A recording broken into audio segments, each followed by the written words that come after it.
Hello and welcome. You're watching World Business Report here on News 9. I'm your host, Yash Maheshwari.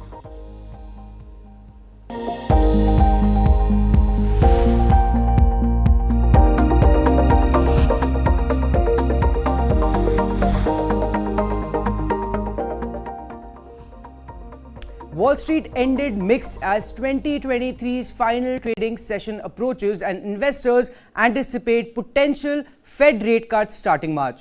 While indices remained on track for gains, varied data hinted at an economy showing both softening and resilience. The Dow ended up 0.1%, the S&P 500 was up 0.04%, and the Nasdaq Composite closed a hair lower. Take a look.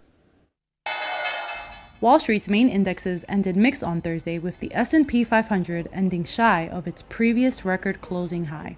The Dow ended up 0.1%, the S&P was up 0.04%, and the Nasdaq closed a hair lower.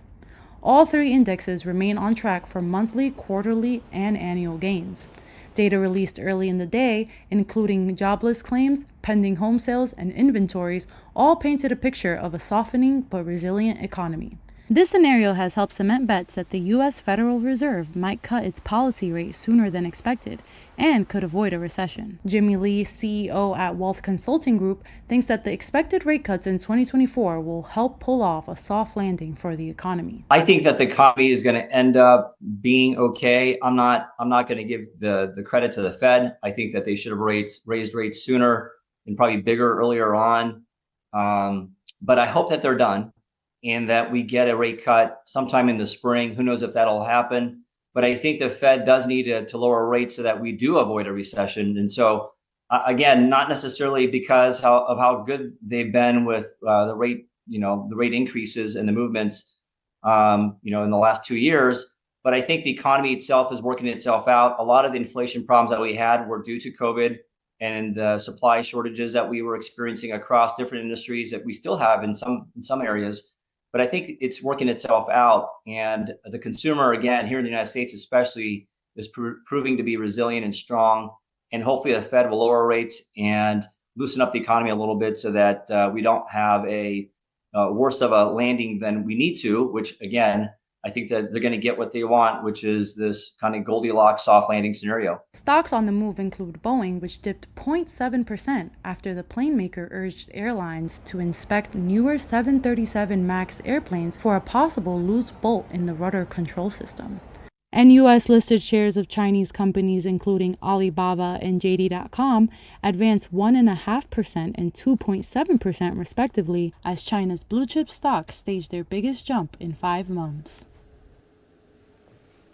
Jimmy Lee, CEO at Wealth Consulting Group, predicts a shift in investor focus from large tech stocks to small caps ahead of the first rate cut in the US. Expecting a robust 2024 for equities, Lee sees opportunities in cyclical sectors, noting the recent rise of sectors like financials and real estate. Take a look.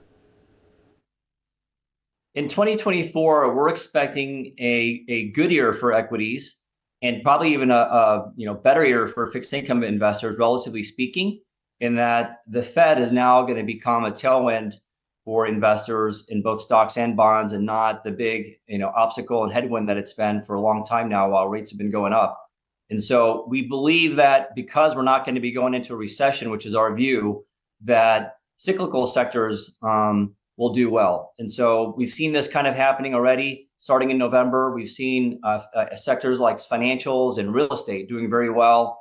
I do believe technology will still have a run going into the first rate cut. But I think by the time we get a rate cut, I think most of those returns would have been baked in. And I do see a shift from investors bidding up those names and into other sectors, such as small cap, which has lagged large cap stocks this year. I also think that international stocks will get a bid and have a chance to do very well as well, relatively speaking, against the U.S., with potentially the dollar declining in 2024. And so we think the rally in 2024 could end up being much more broad-based than what we saw this year. Now, amid immigration challenges, the U.S. initiates discussions with Mexico to address migration concerns. Officials are deliberating measures to tackle the ongoing issues at the border, seeking collaborative solutions. Take a look at this Reuters report. Mexico says it has struck important deals with the US after talks aimed at curbing the flow of migrants. Secretary of State Antony Blinken met with Mexican President Andrés Manuel López Obrador on Wednesday in closed-door negotiations. On social media, López Obrador hailed what he described as important agreements, but gave no details. The US Customs and Border Protection earlier this month closed 2 key rail crossings between Texas and Mexico temporarily and shut other crossings in response to high migrant traffic. Foreign Minister Alicia Barrena said Mexico wanted the crossings to be reopened. The reopening of border crossings is a priority for us. We are talking about the economic part, as well as the structural causes of migration. We are very interested in addressing the causes because people come because of poverty, inequality, violence, family reunification, and we want to address their problems in the countries of origin. López Obrador last week assured the US that Mexico would help ease migratory pressures. Earlier on Wednesday, he said the US Congress should invest in poor people in Latin America and the Caribbean instead of, quote, thinking about building walls. The record number of people fleeing crime, poverty, and conflict and reaching the US border is a key issue ahead of the November presidential election. President Joe Biden wants Mexico to help him reduce those numbers ahead of his expected re-election bid, while Donald Trump, the leading Republican candidate, has promised to crack down on illegal immigration and restrict legal immigration if elected. During the former president's previous term, Trump focused on building a wall on the Mexican border. Tech giant Xiaomi steps into the electric vehicle realm, unveiling its inaugural car in China. The move marks a significant leap into the automotive industry as Xiaomi expands beyond its tech origins. Take a look. There's a new major player in the electric vehicle market. Chinese smartphone maker Xiaomi has entered the popular market and unveiled its first EV on Thursday. The sedan is called the SU7, short for Speed Ultra. The Chinese smartphone maker said it aims to become one of the world's top 5 automakers. Xiaomi chief executive Lei Jun said the car would have super electric motor technology. This would make it capable of delivering acceleration speeds faster than Tesla cars and Porsche EVs. The car is likely to go on sale in several months, but makes its debut when China's auto market splutters along with a capacity glut. It also faces slowing demand that has brought about a price war. That hasn't stopped Xiaomi aiming big, with plans to build what it calls a dream car comparable to Porsche and Tesla. The SU7 is also expected to appeal to customers due to its shared operating system with Xiaomi's popular phones and other electronic devices. The car will come in 2 versions, one with a driving range of up to 415 miles on a single charge. Another will have a range of close to 500 miles. By comparison, Tesla's Model S has a range of up to 403 miles. Pricing has yet to be announced. Now, China has been ramping up pressure ahead of elections in Taiwan. With just a week to go for the pivotal presidential race in Taiwan, China has asked influential Taiwanese rock band called Mayday to make pro-China comments. Remember, Taiwan officials have repeatedly warned in recent months that Beijing has been trying new methods to interfere in the elections. Take a look at this Reuters report. China, according to Reuters sources, pressured popular Taiwanese rock band Mayday to make pro-China comments ahead of Taiwan's key elections next month. A Taiwan security note Reuters has seen says China's National Radio and Television Administration asked Mayday to publicly voice support for Beijing's claims that democratically governed Taiwan is part of China and to join China's media propaganda on Taiwan. The band, who are among the most successful Taiwanese artists in China, recently faced allegations on Chinese social media that they lip-synced during one of their concerts. Sources say Chinese authorities asked the band to provide unspecified political service, but the rock stars did not agree to the request. In response, the source said authorities threatened an investigation against Mayday for lip-syncing and a fine. Taiwan officials have repeatedly warned in recent months that Beijing is trying new methods to interfere in Taiwan's presidential and legislative elections and win support for pro-China candidates. China implements stringent measures aimed at curbing excessive spending on gaming activities. The newly introduced regulations seek to rein in extravagant gaming expenses, signaling a shift in the country's approach to entertainment consumption. Listen in. China has made strict new rules for its multi-billion-dollar gaming industry. Regulators want to curb spending and rewards that encourage video games. Online games will now effectively have spending limits and face bans from giving rewards to players if they log in every day. Rewards also can't be given to anyone who spends on the game for the first time or if they spend several times on the game consecutively. The decision spooked investors and dealt a blow to the world's biggest games market, which returned to growth this year. Shares in gaming giant Tencent were down as much as 16% Friday, while its closest rival NetEase was down by a quarter. Beijing has taken a tough line on video games over the years. It set strict playtime limits for players younger than 18 2 years ago. It also suspended the approval of new video games for about 8 months, citing gaming addiction concerns. Last year was China's gaming industry's most difficult year on record, as total revenue shrank for the first time. The crackdown formally ended in 2022 as new game approvals resumed. China's video game market returned to growth this year as domestic revenue rose 13% to $42.6 billion, according to industry data. Now, concerns mount over the UK economy as it contracts in the third quarter, fueling apprehensions of an impending recession. Analysts scrutinize the data, exploring the potential implications and seeking measures to navigate these challenging economic waters. Listen in. Britain's economy might be in recession. Data released Friday showed it shrank between July and September.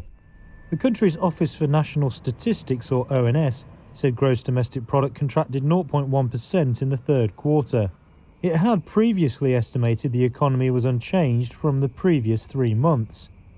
In another reading, second quarter GDP was now estimated to have been flat, down from a prior estimate of 0.2% growth. Economists were split on whether the third quarter contraction would prove to be the start of a recession, as defined by 2 consecutive quarters of shrinkage. The data comes one day after Finance Minister Jeremy Hunt commented on the central bank's interest rate decision, an unusual move in British politics. Hunt said the Bank of England might decide to start reducing interest rates if inflation keeps coming down.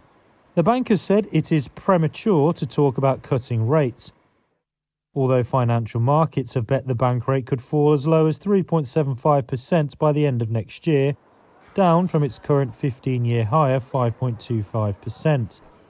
Hunt said Friday the outlook for the economy was not as bad as the numbers suggested, while the ONS said the broader picture for the economy was one of little change over the last year. Now, Israel warned Hamas ally Hezbollah to quit its attack along their shared borders, raising concerns that the Israeli-Hamas war would spill over in other regions. The Israeli military said that they need to be prepared to strike if required. Here's more. Plumes of smoke rise over Israel's northern border with Lebanon as worries increase about the spillover from Israel's war with Hamas. According to a security source, Hezbollah on Wednesday fired more rockets and weaponized drones at Israel than it has in any previous day. The Israeli Defense Forces said it has shot down rockets identified as crossing from Lebanon and released footage said to show its warplanes hitting Hezbollah military sites. Israel's emergency minister Benny Gantz signaled the country could step up its response to cross-border attacks from the Iran-backed militant group. The stopwatch for a diplomatic solution is running out. If the world and the Lebanese government don't act in order to prevent the firing on Israel's northern residents and to distance Hezbollah from the border, the IDF will do it. It comes as Palestinian authorities reported dozens more deaths on Wednesday, with Israel continuing to pound Gaza and clashing with Palestinians in the West Bank. Videos released by the humanitarian group Palestine Red Crescent Society showed chaotic scenes following airstrikes on Khan Yunis in the south. Israel's army spokesperson Daniel Hagari called Khan Yunis a central terror base for Hamas and said its forces have expanded their activity in the area. A Gaza Health Ministry statement said one of the strikes killed 20 Palestinians near Al Amal Hospital in Khan Yunis. Medics also reported more deaths in the central and northern parts of the enclave, with residents in central Gaza saying Israeli tank shelling intensified as night fell on Wednesday. Meanwhile, in the occupied West Bank, hundreds of people mourned 6 Palestinian young men killed by a drone strike during an Israeli raid in Tulkarm.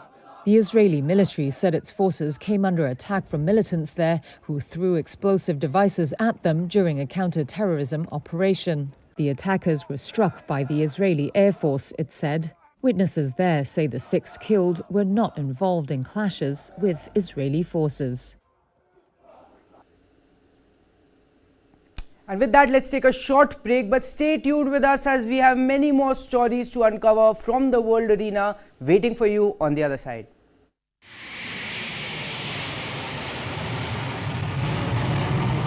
This was intended to be a terrorist spectacular without precedent. The plan was to bomb 2 Air India passenger aircrafts simultaneously. There was a loud explosion and the whole plane just vanished. The police dropped the ball, the intelligence officers dropped the ball, and the politicians dropped the ball. It was a conspiracy that destroyed my life. It destroyed 331 lives.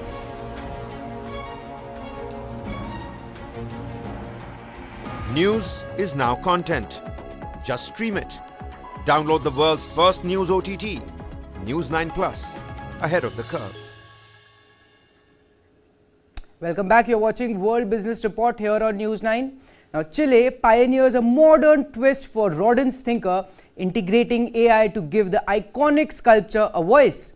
The initiative aims to contemporize the masterpiece, blending art with technology. Take a look.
New York residents bid a symbolic farewell to 2023 in anticipation of New Year Eve's festivities. The city buzzes with hope and anticipation for the fresh start that comes with the new year. Take a look.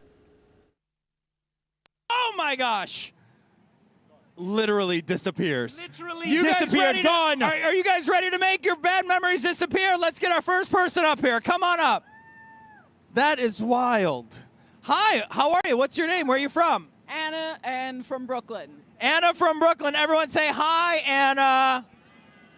Anna, what are you saying goodbye to in 2023? Let's go right here. Put you center stage, Anna. This is your big moment. 4 pounds that I can't get rid of. You're saying goodbye to the 4 pounds you can't get rid of. I hear you, and I understand that. Devontae, work your magic and make that disappear. Ready, Anna? Ready to watch it disappear? Here we go. Uh-oh. There it is. Wow! All right, give it up for Anna. Anna, thank you so much for joining us. Who's next? Who wants to say goodbye? Hello, welcome. Hi, come on over here. What's your name? Where are you from? Sofia, I'm from Argentina. All right, getting rid of inflation in Argentina, Devontae. I think that's a good thing to get rid of. Let's say goodbye to it. Wow, and just like that, it's gone. Thank you so much for joining us. You can go right that way. This is our 17th year celebrating Good Riddance Day here in Times Square. The New Year's Eve celebration, part of the things that you do around a New Year's Eve celebration is you reflect on the year past, you celebrate the present moment, and you look to the year ahead. So this is our opportunity. This specific event, Good Riddance Day, is the opportunity to look at the year past. Maybe think of some of the negative things that happened, some of the things you'd like to get rid of, some of the things you'd like to cleanse yourself of before you celebrate the new year and the hopeful 2024 that's coming up. With just 3 days left until New Year's Eve, the new design of the iconic New Year's Eve ball was revealed in New York's Times Square. On New Year's Eve, the ball will gracefully descend from the summit of Times Square with illuminated bow ties, marking a bright start to 2024. Take a look. Here we go. Thank you in 5, 4, 3, 2, 1. Happy New Year! Check out those bow ties! So we're high atop One Times Square in the heart of Times Square to celebrate the beginning of a new partnership with Fontainebleau Las Vegas. We actually previewed the ball in a bow tie pattern, which is going to be featured just after midnight on January 1st, 2024. It is the largest crystal ball in the world. It is 6 feet in diameter, it weighs nearly 6 tons, and it's clad in over 2,000 crystal triangles. It's this amazing illuminated ball that not only tells us the future, because 2024 is coming, but just brings joy and hope to everyone on New Year's Eve. A heartwarming display unfolds in Los Angeles as thousands of dedicated volunteers assemble floats for the upcoming Rose Parade. Their meticulous efforts reflect a collective labor of love in preparation for this cherished event. Take a look.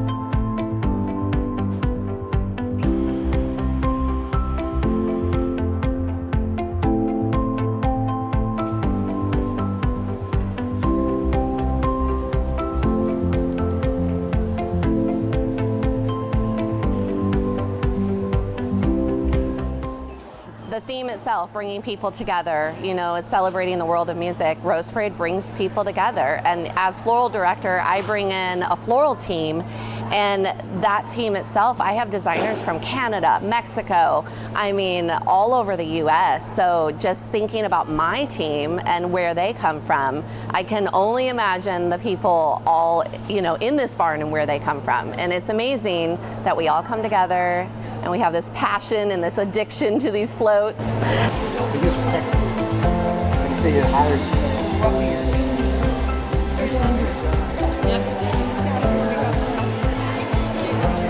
know, when I was studying at the Sorbonne. As we come to an end of the show, I leave you with the visuals of an American Airlines flight making a bumpy landing at London's Heathrow Airport due to the strong winds from Storm Gerrit. Goodbye and wishing you a very happy New Year. See you on the other side. Listen to it. It's over the top of me now. Oh! Oh! Oh! Oh! Oh! Oh! Oh! Oh! Oh! Stop it! Oh! Oh! Oh! Stop! Stop that! Stop that! Oh! Oh my God, mate! Now you tell me those pilots weren't like, oh, flipping heck! Hold on a minute! Oh my goodness me! How we did not go around, I just have no idea.